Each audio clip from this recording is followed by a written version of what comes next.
tayo kalainan with other realty, di ba? So, kinala na, please lang, nagali kayo madunggan nga mag 3-way, wala yung pag-ibig sa LR, 2-way na yun ta. Buyer and seller side. Hindi ka tagiya sa buyer, ay na pagkapil-apil. Hindi ka tagiya sa seller, ay sa kapil-apil. Wala yun, ihatag sa iya, ay na pagkapil ng ulo. Ha, kaya asa kayo butang boss kung tunga ka. Wala kayo share.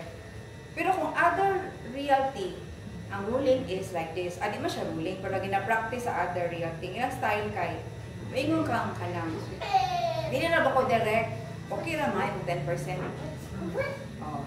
So, ang katapong pikas na side, ngayon pwede mo siyang 10%. So may tabo, 20% imo, 10 sa buyer o 10 sa seller na side, tapos 40-40 din itong buyer and seller. So you get 20. Kung masugod sila, then go. Nga na, ayaw din may hatag ang details. Pero ka na siya, ka-other reality man yung kadil. Kasi syempre, mga yung sagib ko, di ba? Pero pag LR, wala na siya nga ruling. Ha? Dahan ko kikabantayan sa other team, mag-away na rin sila dire. Sila, kay si Kuan, nagpuyog sa site tour, yung sakyanan, o na siya bahin. Wala mo tingin sakyanan naman ko. Di ba? Kung na di ka ma-stress, ayaw mo pag-offer. Ayaw pa ingon nga, sa kanya na masakot. Ayaw. Ipasa ganito sa owner, sa listing. Sila ginawa magsakot. Biyain na siya nga nasaksyon kay wala kay appeal.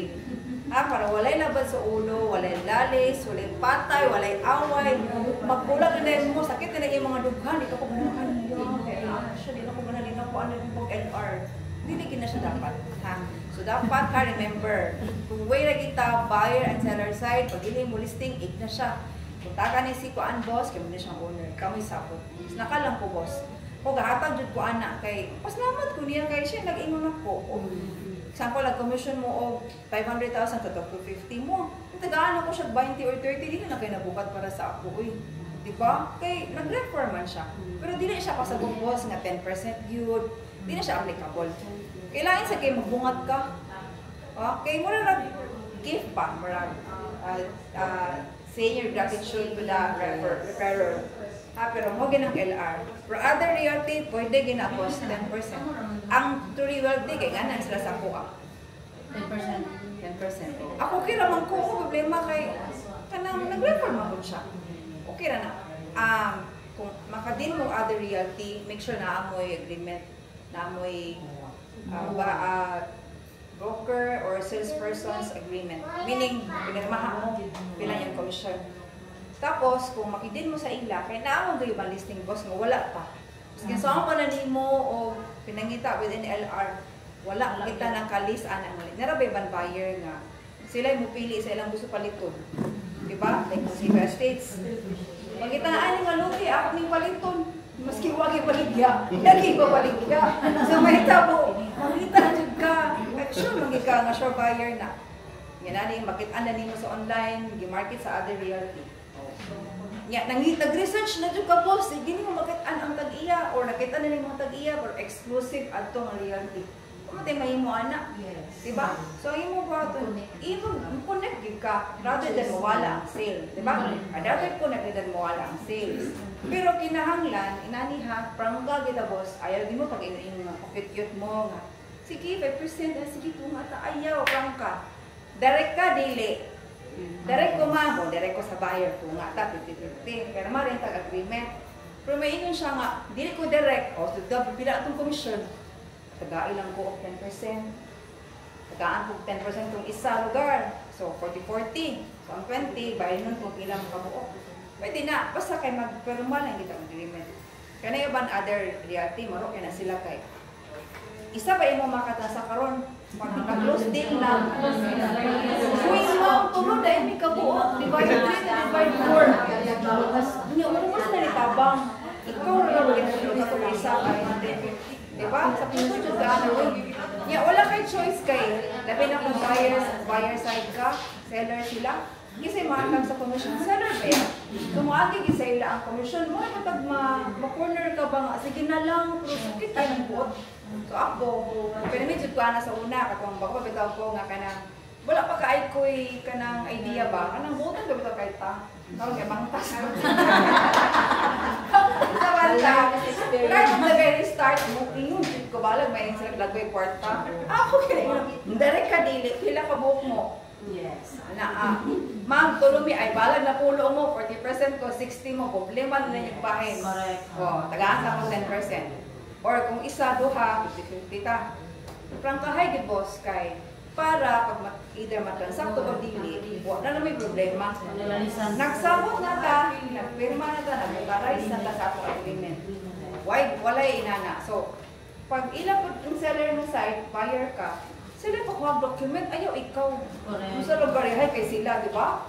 Ina ng obligasyon, ng mga certified. Kita, buyer man ta. Atong obligasyon, sa buyer ako sa site, i-prepare na may mong buyer, yung bayad, sa iyang mga terms and conditions, sa iyang mga demand, mga hangyo. Pero kung seller sila, kuhaan sa document, ayaw pag i-imot na lang ang you do all the job, kung sa lugar ka martyr. Di ba, nakuha mo, ayay mo.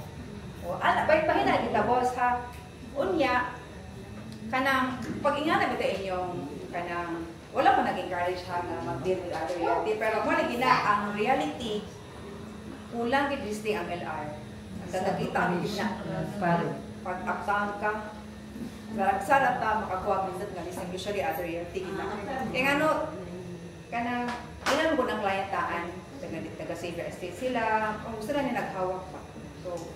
So wala tayong way is to connect with them. Pero pwede na gid na, although sa certain nag-discourage ka dili, pero wala lagi tayo choice. Tayo choice hahay. So mag-connect ka, basta kay klaruhay lang. Dapat naamay ka itong agreement. Pinirmaha mo. Pinirmaha din mo boss, ayaw lagi verbal. Dayon. Klaruhay ba? Klaruhay kita. During site tour, ayaw ihatag ang inyong client nga, kamu na ni site tour. Ayaw gina. Kuya gina-learning.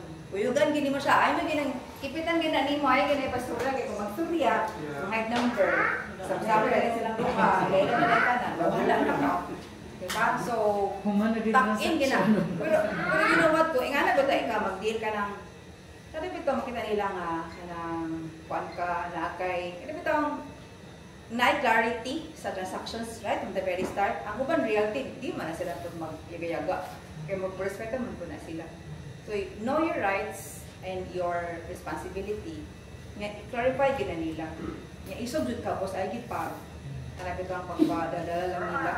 Well, hindi mo pasabot nga, hawi ka na. Firm ka ba? Firm ang imong mga, the way you talk. Diba? Diba, T? Firm ka. Kanang fair lang pa, prank ka. Kaya mo, di mo pala sila pala. Unya, sign of respect, dili taan ang manulot, dili maayo. Kaya nabitang uban nga, kailan na sa iya, ibalik na paluyung din, direct na sila, ayaw wala. Kaya ang other reality mo, ingon nga, magtabi-tabi, manggod na. Dili niya niya, kaya manulot na siya sa mga buyer, iyahang pa ang mga buyer, pa ang mga seller. So, mag-maintain get ba ang respect sa ila, maski other reality sila, or even kita. Sample lugar, nag-citer ta, ta si Lizel, ako ang gihatag sa iya kay busy ko, kamo nag-citer din na boss, nalang ko ana din, na-met ni Lizel lugar ang akong buyer or akong seller, whatever. Nag-communicate na rin silang duwa, nawala na nito sa eksena. Hilom-hilom din ko. Hilom-hilom tayo. Kasi, ito na, pinalagay na ito. Nakakiyod. Hindi na naglagay na ng boss, kay atong hunahunahon, kana siya, it's only one transaction. Ang importante is, ang future and more transactions pa. Yan ang good relationship. Yes, correct. Kay, how can other team or other realty trust us kung nga na akong practice? Diba? We should develop kanabitang professionalism, fairness, honesty. Okay, muwala lagi ng kwarta boss, kanabitang yung sulod-sulod, muwala na siya. Kaya kung inyong relasyon, nag-build ka rin relationship, kana other reality, manamog na mo, huy, dahi na ako, listing dahi, nindot kayo ni dahi, ala na sila, nagsalig naman sila sa imuhan niya. Kaya naman lagi na, ang kanin ko ng brokerage mga boss, dili siya para sa development na naat na inventory, pili all you can, kanin pili. Depende na sa seller kung ipabalikin yung property. Dili siya tanan available. So mo nang depende rin na sa market o nagpabaligyan ng mga seller. So, para makuha tag quality and good lugar nga deal, mag-build tag relationship. Di lang kita mo sulok tayo. Kaya mo lagi na, Akong na-learn ba, kanang uban ba ta, makikigmet ni other realty, ka na magtagutang ko lang iba. Kuya, ilang topic eh. Nulot. Sige ba, abos at other reality, busmin ba? O, iba na. Hindi na siya maayo. So, kanang, anas na kita. Okay. Ang picture ba, yung mga naan ba nga, continuing relationship, sige mo baylo, makata sa imo, ikan ikaw, na ID sa client, naling kay matawgan, kita. What else? Kanapod ang atong GC, kung mag-send mo sa inyong listing, i-kompleto na lang. Ay, pag, boss, pwede ko mga yung ani kuan kana i-kompleto ba niya? Para siguro nga, maintain niyo inyong own ownership ang picture. Pwede niyo pag mag-logo siguro, no? Mag-agree mo, mag-logo ta sa atong picture para ma-identify nga imong hanak or watermark. Yeah, para imong hanak. I don't know, depende na ninyo kung saan. Kasi yung mga tag-listing ka bantay mo. Listing niya. Pagtaraan mo sa GC, parang may listing. Di na lang ko mag-post. Dili ka manikayan. Kaya mo mag-owner, dili kayo sila more on exclusivity. Yes. Ila ka ng ID, sige, market. Pero ingani pa ang usa ka senaryo. Example, nag-post ko ang listing. Tapos, si Lesel, nakita niya ang listing. Dayon. So, syempre, sa ako siya nag-inquire. Ako, marunong yun nakita. Pagka-ugma, nag-post din ka. Ano po din mo? Diba? Unya, na din ka nga. Friend man mong duha. Diba? Sinibalin ka niya. Pedal ka na ako, bayot. The point is, first touch, ayaw pag balik na po sa iyaha kay friend mo. Ako ang una yung inquire. O ito pala nag-listing. Kaya mo na gina-open to all man. Siguro atong pupun na usa, respeto ba na, kung kisa yung una nga pangayuhan, dito juga mag-deal. Dili kay, nangay ka sa ako. Dito na ka ni ato niya, kay best friend mong duhan, ito kang bilimutan. Na mag-away ka. Tingnan lang mo nga bagong ron. Nanana nito mga case scenario nga. Hindi siya na ngayon all the details, pictures, and everything. Dito na siya naglasak sa bikas. Diba? So, away sa nandun ka. So, dapat dili nana, ha? Kay dili ginamalikayan, mag-inom ka o isa ka-listing, isa ka-tao, hindi siya may mga seller. Tanang ahente ko, bako na niya, bahala pag Filipino mas matanan, basta kay matabangan o market poverty. So kung siguro, kung asa ka na nag-record, ito na lang ka, ay na lang pagbalikan sila. Pero kung how will we know, only you knows. Only God knows. O matagapalo, honestly na lang gagapon. Sa pagkilain, sa palain nga encounter ng mga problema among us. Ikaw na. Share ba ka para ma-discuss? Tanong mo para ma-discuss. Kanang kuan boss, Ang saan ko eh? kanang kuan boss ba? Naaba ko kanang for example, naay isa ka listing. So, naay kanang nawid ang agent for the past years. Sa mga LR dili. LR gyapon. Ano kawid? Nawid and then ang owner nag-reach sa ako so ipa-market niya sa ako ang listing. And then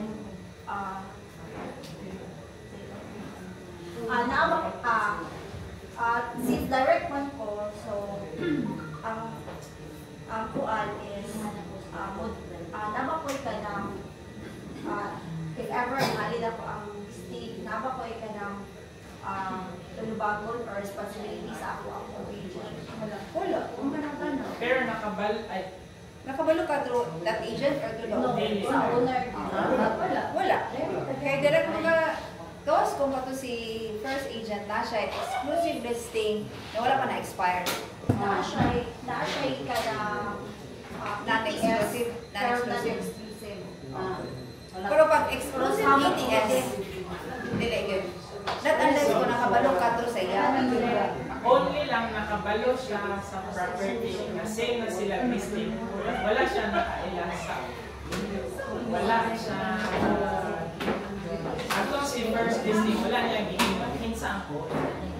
It's listing siya nga, huwag mo siya eventually, di kanto si first listing boss, na first agent, yan di market. So, nakabalo din si Sir, akto dahil po ng property, same sila property tayo na di Baligya. But, naka-direct po siya sa... Kato si first Ang owner ang agent, direct sa owner. Yes. Kaya ikaw, direct sa owner. So, market na to siya. Market na. Pero ang nag-reach out din mo si owner. Wala na ako gi-post. Hindi kaya ang point pa, kung nakabalo ka, through sa atong agent. Wala, di yun. O yan, saan mo na ha? Example, sa ito mong duha. Karon, so, ang nag-introduce si first agent ang nag-introduce. Pero pag maintain nyo sa owner, si owner nangay number ni mo. Ay, di kita ka sa following day nga, market ni. Adi nila pwede. Kaya tungkol na ang first agent. Pero kung without knowing it, wala mo nagkita, nanawag lang siya ni mo. Actually, gi-post na ila sa ilang Facebook, pero wala ko kita sila na. Okay na, siyempre ako. Basta kay wala link atong first agent. Okay lang, wala ka obligasyon niya. And then, kung yung ATS, hindi exclusive. Hindi siya exclusive. Wala na yung obligation niya. Ay, magpa-ATS din mo ha. Minsan yung broker, minsan signing broker ninyo, either, I don't know, whatever, ATS mo sa seller. Kaya mura na inyong way nga tagaan mo commission. Kaya ibang seller nga, kay door coach, minus primero, pero pag na biyaan na later. Nakakay siya. Na ATS yun. So, question na ta, question. Sige, go. Ay, scenario mo ako ang seller, ako ang buyer. Sa isa ka property. First, natin na mo ang isa ka parcela. And then, ang average na parcela, interested si buyer na sa kanyang portion. Na, yes, mong seller. Alay naman din sila ng pagkakawa. Wala siya nagkama sa seller. Si buyer nag-inform na ako, balik ko na ako isa. Wala, ako din ako ipamuntan si Seller. Ay, nagkaroon siya ng sila mo. Wala na ako ni ate. Anyway, gamay naman ko to. Pero sakit-sakit, bigot-bigot. No, kaya niya mag-isa sa lugar. Ingon na din siya na kailangan niya. Money, andari ko to.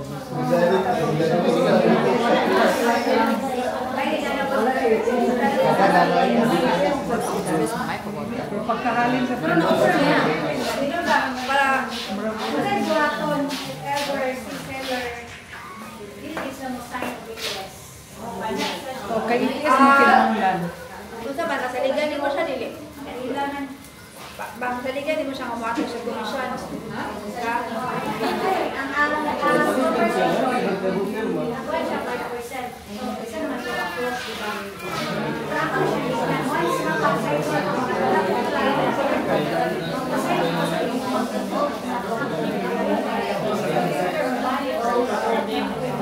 Ilan sa? Naay, ang case ka pa ako sa una. Hadto kay ko, boss. Hadto kay ko, pero ako na lang, ako kita na ako nga, ako siya corner. Pero ako ibuhat, dato may kang time, sige naman sa tour. Pero nanay sa kabaya, grabe na nag-interesado. Nag-ingon lang ko nga, sir, ka na, kinanglan ako, hindi papirmahan, palito naman ni sa akong buyer, kay i-report naman sa office, wala ako mag-report ko kay firma. Ayan siya design. Pero kato nga time, nag-close deal namin, bubayad na namin dito. Sale, nanay nga na. Para mapubos siya, ito sa firma. Isa. Thank you. Boss, umana ka? Hindi na ako sa seller na, ma'am. Ano na, biya? Ikaw, boss. Oh, recording. Tinuod ng good buyer. First thing, ipangutan ang are you authorized to sell this property? Sa may tubag na mapinamita. Kung gusto ka mahalin ka, usahin juga, ani basahan lang before ka usahin. Wala ka yung juga niya. Ito na lang. Ilong sa kadali, mga boss. Kung diligid siya mo sign, may Hindi mo nga, para safety ka, dili na ta exclusive. Non-exclusive lang ta. Para open to all. Kasakta ba, i-discuss mo ang content sa ATS na kanina exclusive ni, no expiry. Kaya balik ka, sige balik-balik mo perma. Pero sir, kung akong client, subject over commission. Pero kung imong client or other ahente, wala na ko labot. Oh, karon man ini mo explain kay na mo kay uban boss. Abi nila og exclusive na kasi na Chinese. Wala sila ka abi nila sila mo perma. Pero kung imo siya explain in detail ang ETS, ay di ka sabot na explanation lang. Pero kung dahil ikaw traditional Chinese, mga dato mga project show ginaya.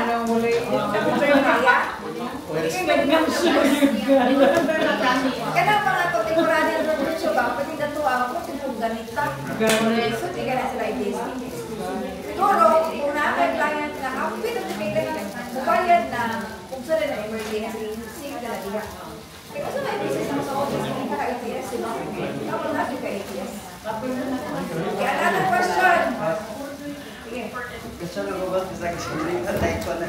Ay, naku. Kahit pa ano ang ito kita paano kinabot? Actually, katong explain ni Boss Man na explain ko lang ako before ko nag-Filipino, ahente-ahente lang. So, tama itong yung gigon nga, kanang usa ka baliwan, o kanatong procrease ibitan sa Cagayan de Oro nga, isa ka team, isang giuban lang sa ano, dapat kama na siya, kasi nakalimit ko sa Filipinos nga ba, ang nagpera kahit kung kay ganyan kayo, pero ang nagtawag ka lang, boss, sa yung explanation, nagpanig yun ang papunto kay karoon pa magpupun ng atin o ganang baan, karoon pa kayo training also. Salamat ko. Kapag pumunta na, boss, yan ikaagaw ako kaya sa property. Karoon niya, dili siya paano siya agent. Ano lang siya, ikaagaw lang siya, pero nagdating siya na hindi. Isiran lang niya. So what if atong ka LR siya ang kaya sa bayan.